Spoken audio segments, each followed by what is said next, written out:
ಬಿಳಿ ಹೋಳಿಗೆ ತುಂಬ ಸಾಫ್ಟಾಗಿ ಮಾವಿನ ಹಣ್ಣಿನ ಶ್ರೀಕರಣೆ ಜೊತೆ ತಿನ್ನೋಕ್ಕೆ ತುಂಬ ಚೆನ್ನಾಗಿರುತ್ತೆ. ಇದನ್ನ ಮಾಡೋದಕ್ಕೆ 1 ಕಪ್ ಮೈದಾ ಹಿಟ್ಟು, ಸ್ವಲ್ಪ ಉಪ್ಪನ್ನ ಹಾಕಿ ಸ್ವಲ್ಪನೇ ನೀರನ್ನು ಸೇರಿಸ್ತಾ ಇದನ್ನು ಗಟ್ಟಿಯಾಗಿ ಕಲಿಸ್ಕೋಬೇಕು. ಅಂದರೆ ಒಬ್ಬಟ್ಟಿನ ಕಣಕ ಕಲಿಸ್ತೀವಲ್ವ ಆ ರೀತಿಯಾಗಿ ನೋಡಿ. ಈ ರೀತಿ ಕಲಿಸ್ಕೊಂಡ ನಂತರ ಸ್ವಲ್ಪ ಎಣ್ಣೆನ ಹಾಕಿ ಇದನ್ನು ಒಂದು 20 ನಿಮಿಷ ಹಾಗೇ ಬಿಟ್ಬಿಡಬೇಕು. ಈಗ ಇದನ್ನ ಸೈಡಿಗೆ ತೆಗೆದಿಡೋಣ.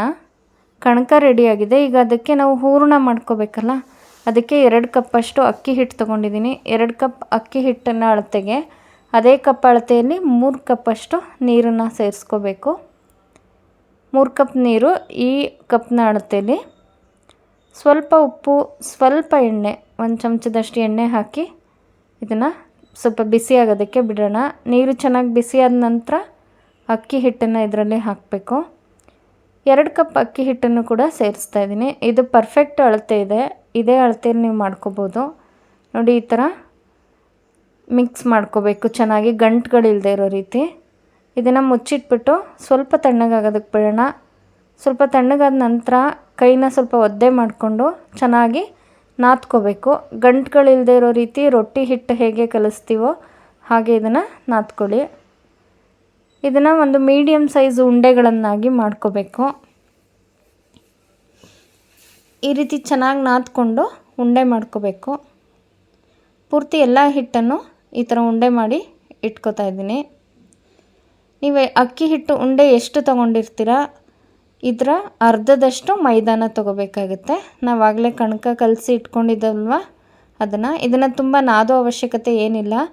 ಚೆನ್ನಾಗಿ ಸಾಫ್ಟಾಗಿ ಬಂದಿರುತ್ತೆ ನೋಡಿ. ಇದು ಎರಡನ್ನೂ ಜೊತೆಯಲ್ಲಿ ಇಟ್ಕೊಂಡಾಗ ಅಕ್ಕಿ ಹಿಟ್ಟು ಉಂಡೆ ಎಷ್ಟಿರುತ್ತೆ ಅದರ ಅರ್ಧದಷ್ಟು ಮೈದಾ ತೊಗೊಂಡಿದ್ದೀನಿ. ಈ ಮೈದಾ ಹಿಟ್ಟನ್ನು ಕಣಕನ ಸ್ವಲ್ಪ ಲಟ್ಟಿಸ್ಕೊತೀನಿ. ನಾವು ಒಬ್ಬಟ್ಟಿಗೆ ಹೇಗೆ ಮಾಡ್ಕೋತೀವಿ ಅದೇ ರೀತಿಯಾಗಿ ಈ ಥರ ಸ್ವಲ್ಪ ಲಟ್ಟಿಸ್ಕೊಂಡು ಇದ್ರ ಒಳಗಡೆಗೆ ಅಕ್ಕಿ ಹಿಟ್ಟಿನ ಹೂರಣನ ಇಟ್ಕೋಬೇಕು. ಈಗ ಇದನ್ನು ಈ ಥರ ಮಡಚ್ಕೋಬೇಕು. ಸ್ವಲ್ಪನೂ ಗ್ಯಾಪ್ ಇಲ್ಲದೆ ಇರೋ ಥರ ಮಡಚಿ ಇದನ್ನು ಲಟ್ಟಿಸ್ಕೊಳ್ಳೋಣ. ಎಷ್ಟು ಸಾಧ್ಯ ಅಷ್ಟು ತೆಳುವಾಗಿ ಲಟ್ಟಿಸ್ಕೋಬೇಕು. ತುಂಬ ಚೆನ್ನಾಗಿ ಬರುತ್ತೆ, ತುಂಬ ಸಾಫ್ಟಾಗಿ ಬರುತ್ತೆ, ಎಲ್ಲೂ ಕಿತ್ತೋಗಲ್ಲ, ಮುರಿದೋಗಲ್ಲ. ನೋಡಿ ಎಷ್ಟು ಚೆನ್ನಾಗಾಗಿದೆ. ಈಗ ಒಂದು ತವಾಗೆ ಸ್ವಲ್ಪ ಎಣ್ಣೆ ಸವರ್ಬಿಟ್ಟು ಇದನ್ನ ಹಾಕಿ ಬೇಯಿಸ್ಕೋಬೇಕು. ಎಷ್ಟು ಚೆನ್ನಾಗಿ ಉಬ್ಬಿ ಬರುತ್ತೆ ನೋಡಿ, ತುಂಬ ಚೆನ್ನಾಗಿ ಬರುತ್ತೆ. ತುಂಬಾ ಸಾಫ್ಟಾದಂಥ ಬಿಳಿ ಹೋಳಿಗೆ ಜೊತೆಗೆ ಮಾವಿನ ಹಣ್ಣಿನ ಶ್ರೀಕರಣೆ ಮತ್ತು ಬದನೆಕಾಯಿ ಎಣ್ಗಾಯಿನ ಮಾಡ್ಕೊಂಡಿದ್ದೀನಿ ನಾನು. ಮಾವಿನ ಹಣ್ಣಿನ ಶ್ರೀಕರಣೆ ಎಣ್ಗಾಯಿ ಹೇಗೆ ಮಾಡೋದು ಅನ್ನೋದನ್ನು ನೆಕ್ಸ್ಟು ವೀಡಿಯೋದಲ್ಲಿ ತೋರಿಸ್ಕೊಡ್ತೀನಿ. Thank you.